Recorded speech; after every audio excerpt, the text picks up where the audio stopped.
Michael, it's an absolute pleasure. Thank Welcome, you. first and Thank foremost, to Dubai. I'm going to kick things off if I can. We put this out on our show last night. We've got a text in from a little Joseph, age 10. He wants to know, who was the biggest influence in your career and why? That question is so hard to answer. I've been very fortunate to be surrounded by a group of amazing people who have helped me get to where I am today. You know, obviously my family is massive. My coach is a huge influence. My agent is, I mean, I have so many father figures, and he is like a father figure. My coach is like a father figure. So for me, I've been very fortunate to have a lot of powerful people around me and to help mold me and help me learn more and more through my journey. So for me, it's honestly, I think the reason that it worked so well is because I was open to hearing what they said or hearing what they were trying to help me understand. And that's something I think that went a long way and really helped me become who I am today, where now I actually like who I am. You know, for a while it was hard for me to have self-confidence and self-love. And now I'm able to look at myself in the mirror and love who I see. We had golfing superstar Darren Clark in with us last night. He talked about processes. In order to be a success, Yep. you've got to go through certain processes. Got to ask, were you as addicted to those processes as you were the success at the end? Probably. I mean, it's probably a good way of saying it, just because, you know, for me, I mean, if I look back to 2000, my first Olympics, that was a process to help me get to where I ended up. You know, the learning experiences that I had from 2000 Olympics helped me in 04.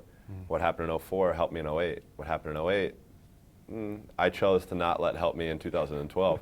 And in 16, I was able to kind of compile them all together to help me actually be happy and to love what I was doing. So it is a process to go through when you want to be successful at something. It's not, I mean, if you look at the city wasn't built in a day, right? So, you know, it takes time to truly reach your goals and reach your potential. And through that process, you will have ups and you will definitely have downs. But I think that's, you know, for me, when I had my downs, that's where I was able to have the support that I had. And you know, for me, always wanting to get better, always wanting to get stronger. And that process, like I said, now I can look at myself in the mirror and be happy with who I see. What was your secret? You've retired now, so hopefully you can divulge this. What were you doing differently that your rivals were not, do you feel? Working harder. I mean, honestly, like, you know, what I did wasn't rocket science. You know, you know, for me as a kid, I had dreams bigger than anybody else could ever dream. And I wanted to be the greatest. I wanted to be the best. And you know, I think I always wanted to be the first Michael Phelps because I wanted to do things differently than everybody else. So for me, when I went through a span of 5 or 6 years where I didn't miss a single day of training, 365 days a year, that made me different.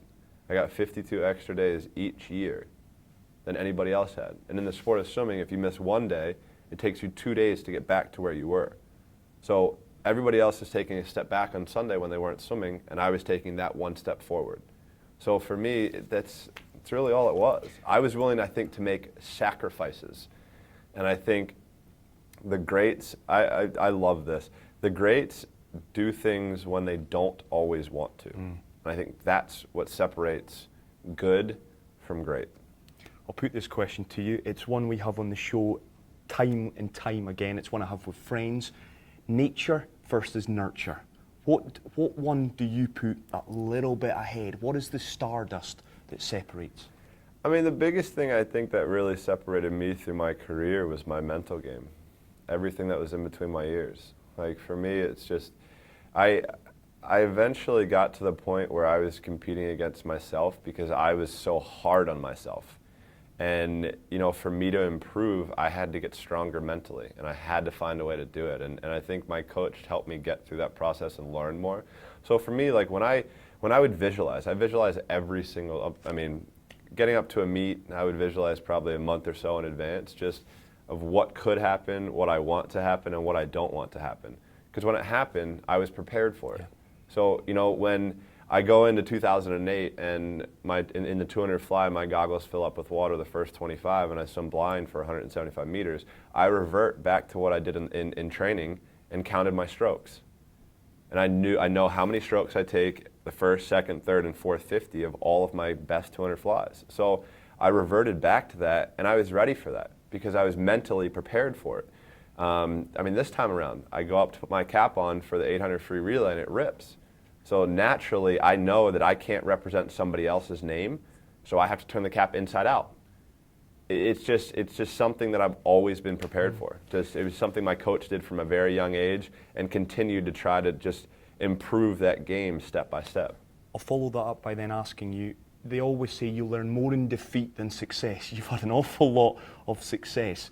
I've had big defeats, though. Well, let me ask you that. What is the defeat that rankles most? What is the defeat you learned most from? I mean, there have been a couple. I mean, 2002, when I got beat in the 200 fly at Pan Pacs in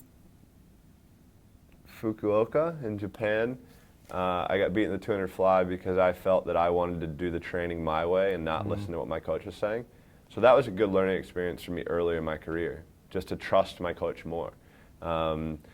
Another one was the 200 fly in 2012 in London. I mean, I didn't watch that race for 2 or 3 years because it me off, to be honest. Like, because I mean, what I did cost me the race. You know, missing my third turn cost me the race.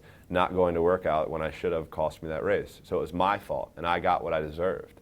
But so those, I mean, for me, when I did have a defeat, I'm obviously very quiet. I'm very upset, and I know that when I'm training, that's still in my head. That those replays still play in my head because I don't want that feeling again. I never want the feeling of defeat, and that's what kept me going and kept me going harder and harder every day. I mean, for me, I think the biggest thing was the sacrifices that I made in training. Like, I mean, go back to what I said. Like, I did things differently than other people did in training. I worked harder than they did. You know, somebody asked me the other day. They said, "Do you feel bad about winning medals?" And I looked at him I was like, huh? It's like, no, not one bit. Like, that's why I went to practice every day. That's why I worked as hard as I did every day, because I didn't want anybody to beat me. I wanted to stay on top of the mountain as long as I could, and if somebody wanted to knock me off, I was ready for a challenge.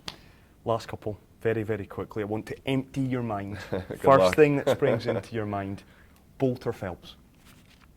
I mean, I have to say myself, right? Good, I mean, good I have man. to say me. And very quickly, 2020 is on the horizon.